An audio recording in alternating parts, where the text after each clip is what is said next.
episode, I welcome Fatema Hamdani, CEO of Kraus Hamdani Aerospace. Okay, to start off, let's talk about you. Can you introduce yourself, tell us what you do, and where you are located? Sure. Thanks, Kate. First, thanks for having me here. It's really exciting to see all the work that you're doing. So, looking forward to our conversation here. A little bit about me. I have always sat at the junction of solving business problems with technology. I connect dots very quickly. And so I come from a digital transformation, big data intelligence world and seeing how that makes sense to solve business problems.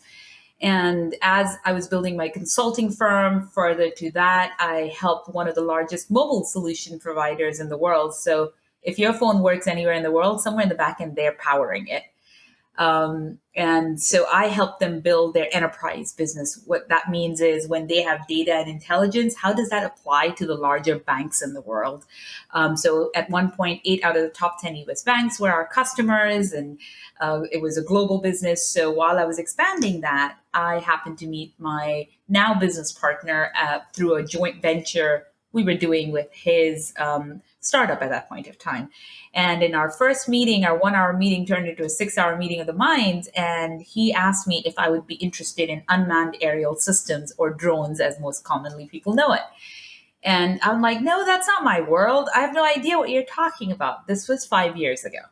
And now today we're flying the longest endurance, fully electric, unmanned aerial system in its size and weight category in the world, and are looking to solve some massive issues such as wildlife poaching, which is what got us together. And I'm excited about a lot of the applications that persistent unmanned aerial systems can solve for today and tomorrow. Wow, that is so cool. And so I know you're into technology a lot now, but were you interested in technology as a kid? So it's interesting. I grew up in Dubai. It was a melting pot similar to where I live now, which was New York till last June, and now I live in San Francisco.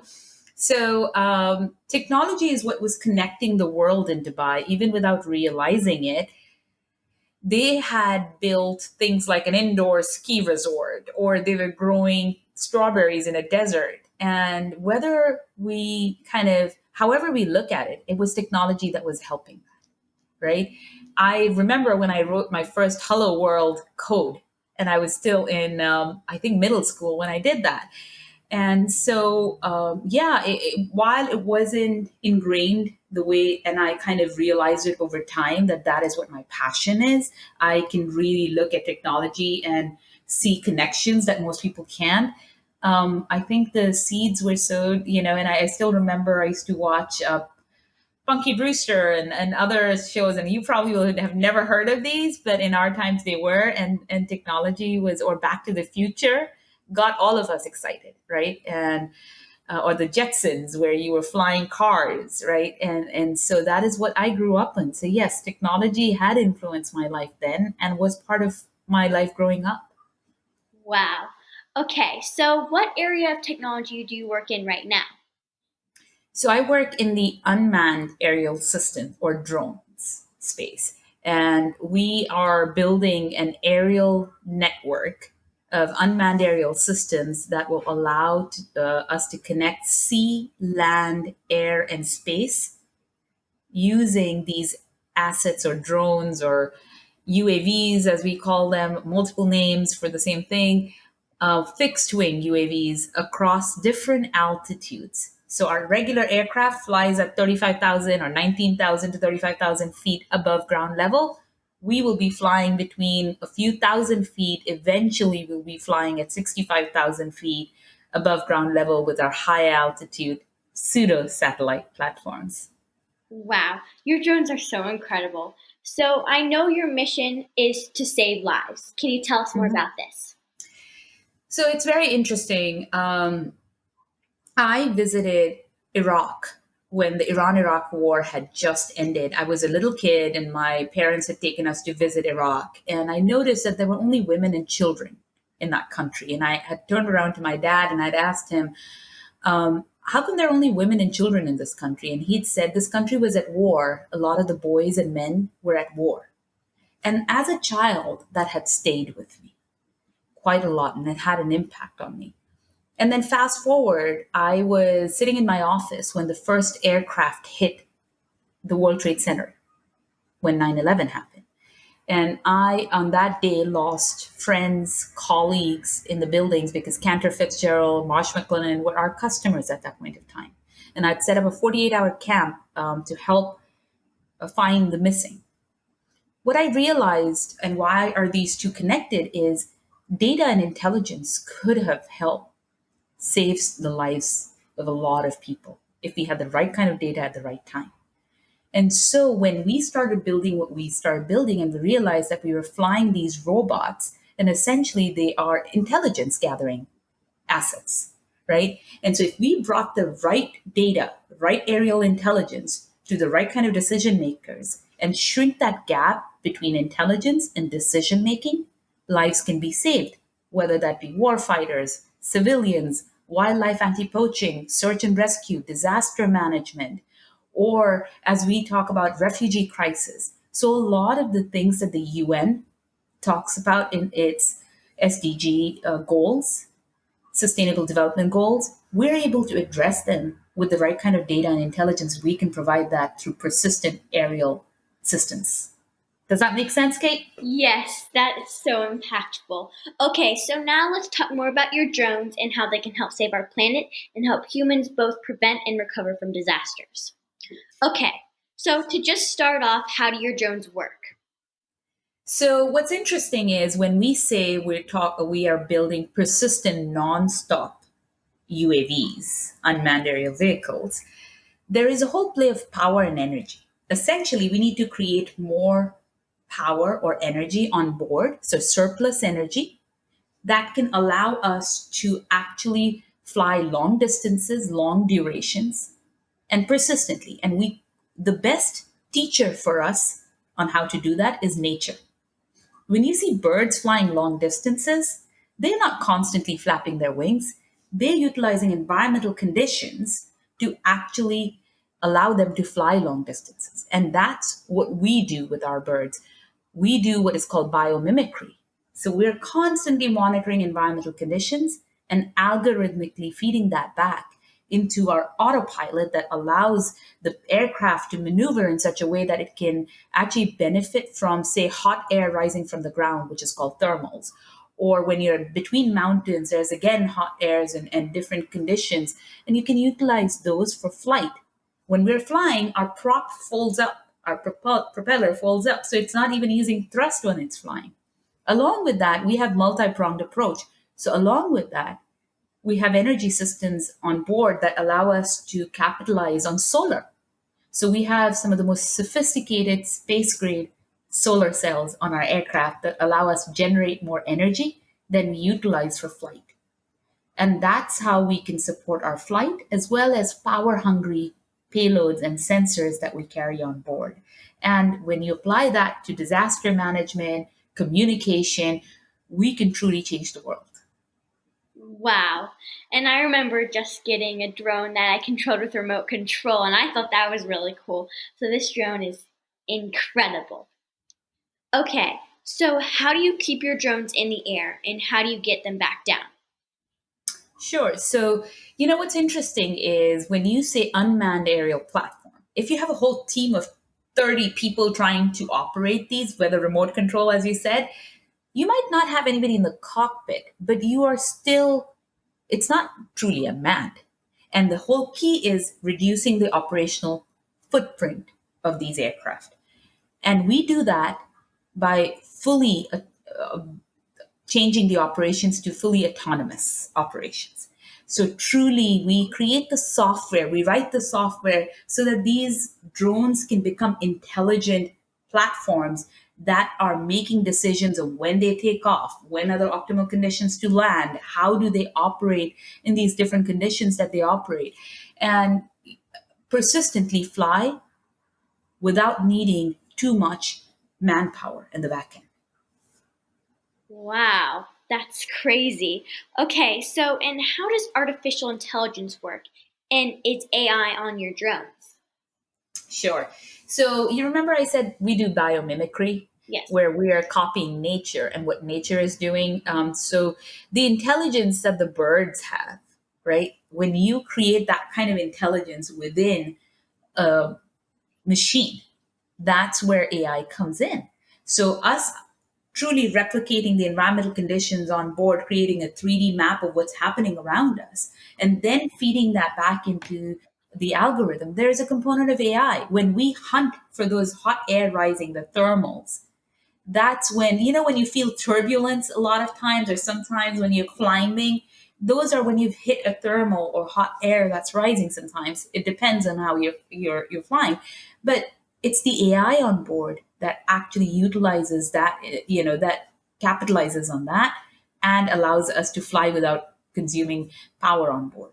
In addition, all of our components on board actually are, it's a nervous system that's been created. So every component communicates the health of the component so that we can avoid crashes. We can also do fully autonomous detection of what we are looking to follow. So when I know you've been involved in the elephant collar project, right? So we can actually, if they are connected back into the aircraft, we can fully autonomously also follow the aircraft. That follow me capability that we do.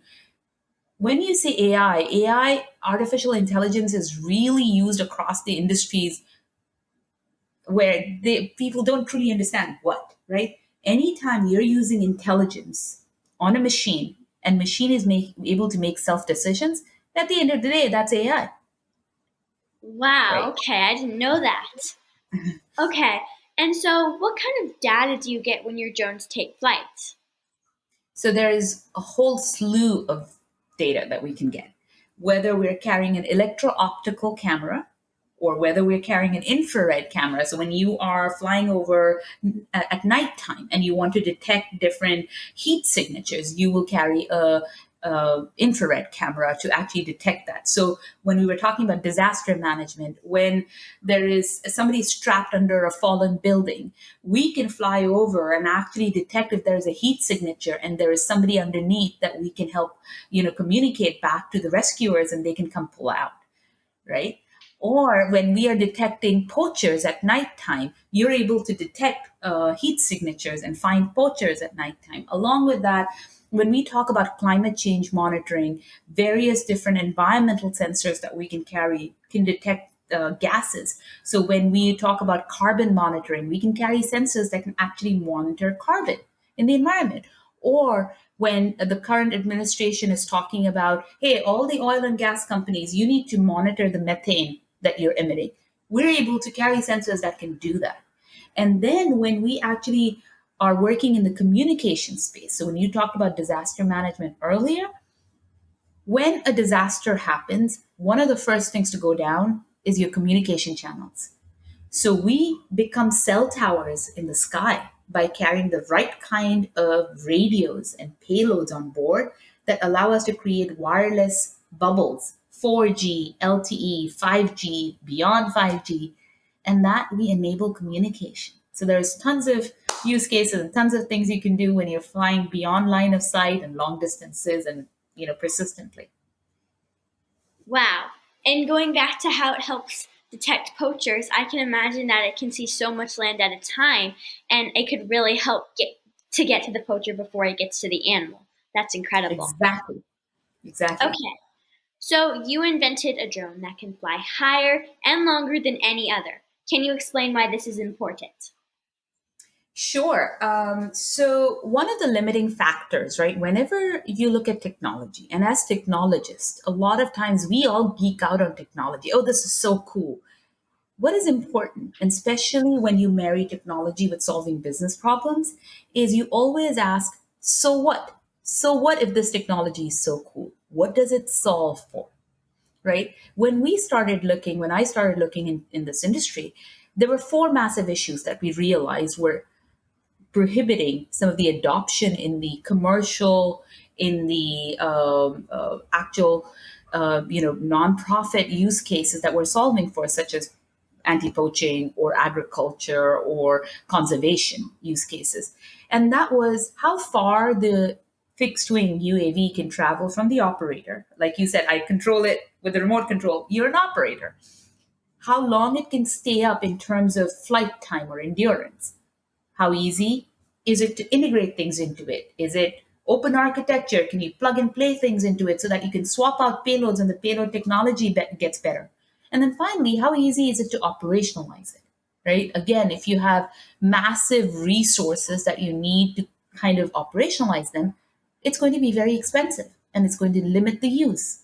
And so we knew if we could solve for those four problems, we would be changing the game and do it in an affordable manner.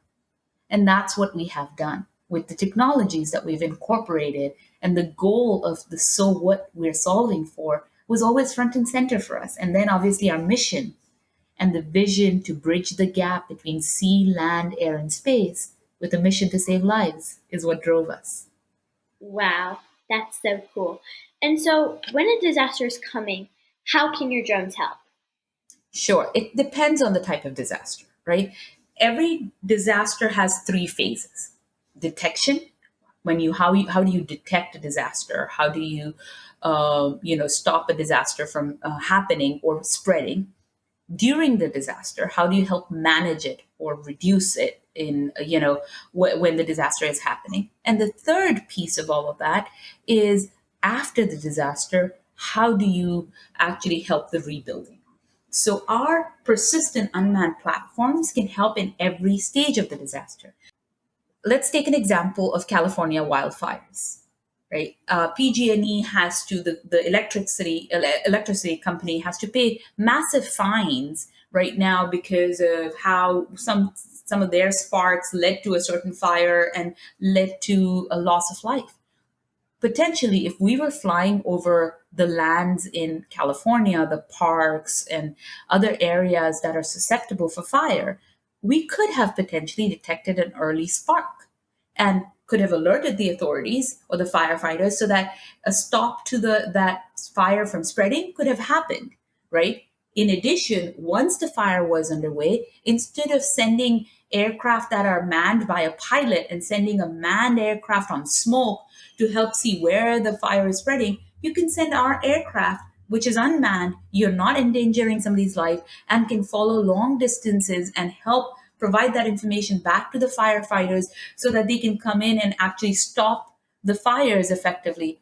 And then finally, when it's the fires are over and rebuilding is happening, when somebody like FEMA is providing for the rebuild of that land and other areas, you can monitor how the rebuilding is happening. You can provide that information to the insurance companies faster because you're covering long distances so they can support the families that have suffered losses.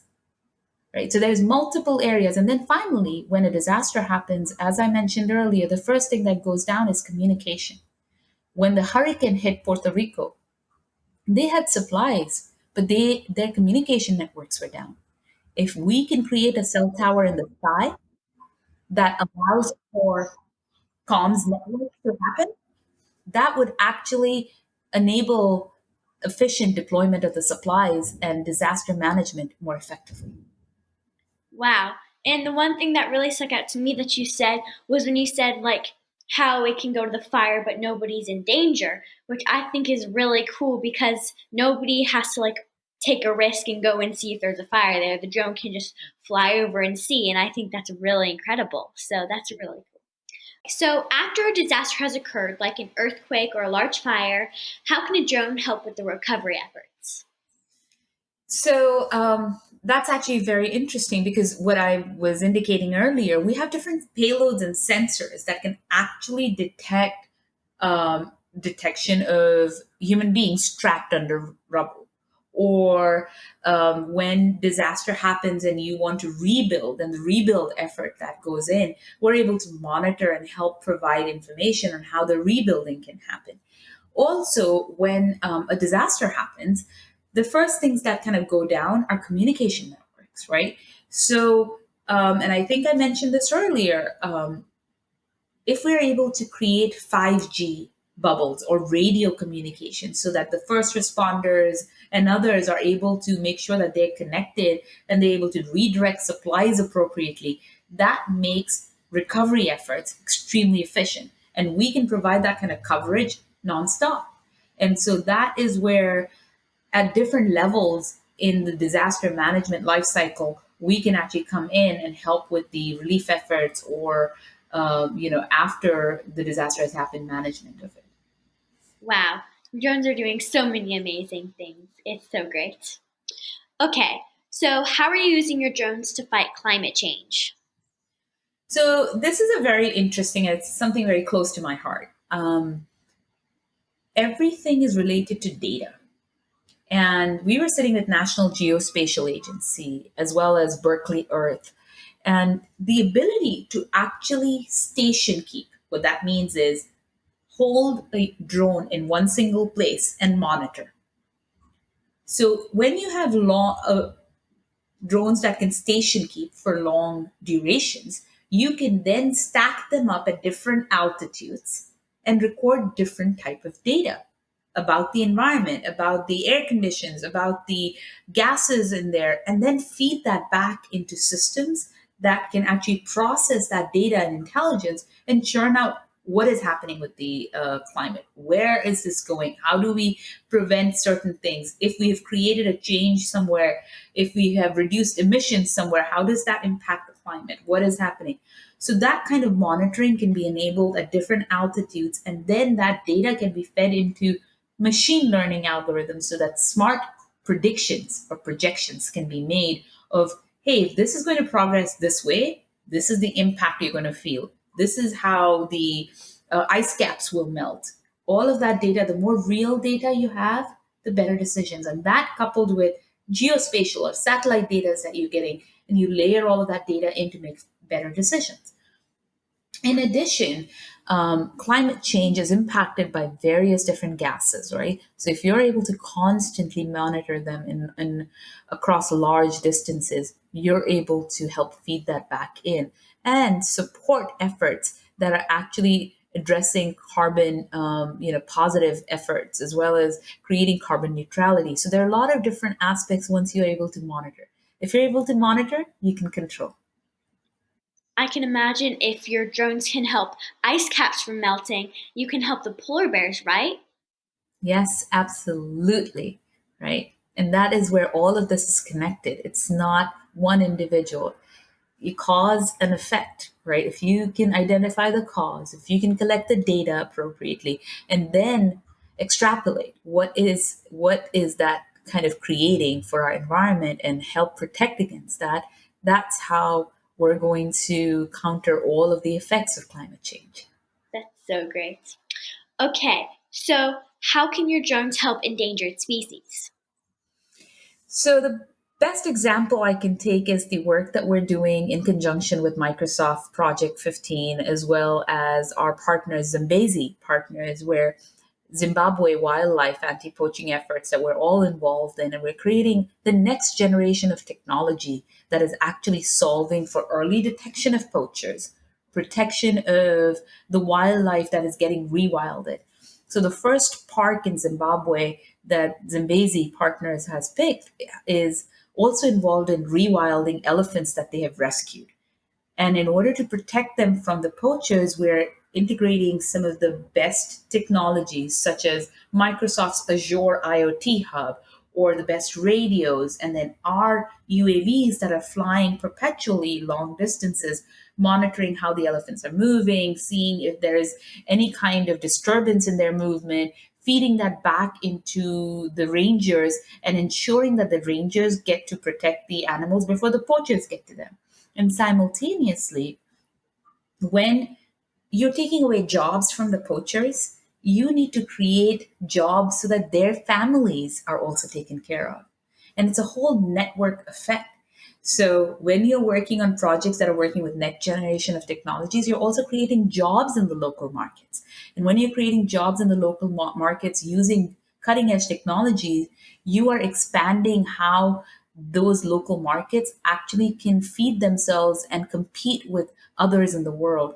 So wildlife anti-poaching is one component of it. You are moving the poachers away from the animals, and we can help do that. Simultaneously, you're creating jobs within local communities where you are helping these poachers get other types of jobs and still take care of their families. Wow, your drones are so amazing, and it's one of the high-tech technologies that's really saving animals. And one of the other ones is camera traps. And we actually have a learning lab where people can go and get their hands on that technology that is saving animals. So everybody go to the learning lab and you can really get that technology in your hands and learn how it works. Okay, so what advice would you give to a kid who wants to learn more about drones and artificial intelligence? Where can we go to start learning all of these things that you do? So I think the work that you're doing is amazing. Actually, talking about how these technologies are applicable to the efforts such as wildlife poaching, wildlife preservation, climate change monitoring. The first thing where you want to become interested in technology is again, see the applications, speak with the people who are actually solving for those applications. And then there are numerous Facebook pages. There are a lot of STEM programs that are actually helping kids, both inner city kids, all the kids around the world, come in and actually play with technology. There are labs that our schools are creating, as well as like I'm part of this Facebook group or the Clubhouse group called Women Who Drone, right? So we're actually promoting girls and women who are coming in into the drone technology, as well as find mentors, right? If you find people that are doing things you'd like to do, reach out to them the same way as you reached out to me, Kate. And I appreciate that, saying, hey, I'd like to learn more about what you're doing. Because I used to run this program in New York where we were teaching inner city kids how to ride bikes. It was called Exploring Paths. And essentially, we would take them to various different offices, recording studios, Wall Street, trader desk. Suddenly, when kids are able to see what is possible, your imagination grows. And that's why get involved, ask questions the way you're doing, Kate. I really love what you're doing. Thank you. And those Facebook groups sound really amazing. And so, where can people go to learn more about you and your work and some of those amazing Facebook pages and other websites that you would recommend? Sure. So I would definitely, my website is Kraus, Kraus, aerospace, aerospac.com. You will see interesting videos there, a lot of reference to what we spoke about from a technology perspective. I will also send you a list of some of these websites that you could include as a post following to the discussion we're having here. But as I was mentioning, Women Who Drone, there are a lot of Instagram pages, Facebook pages that talk about drone communities, and you can easily become part of those drone communities and say, I'm interested, whether I'm flying, whether I'm building, whether I'm creating software, and you can learn what is happening in those spaces. Great. And everybody, click on the links below to find all those amazing websites she just talked about, including hers. And Fatima, thank you so much for joining us today. Thank you and keep up the good work. I'm looking forward to all of our collaborations and fun trips out to Africa. Let's go!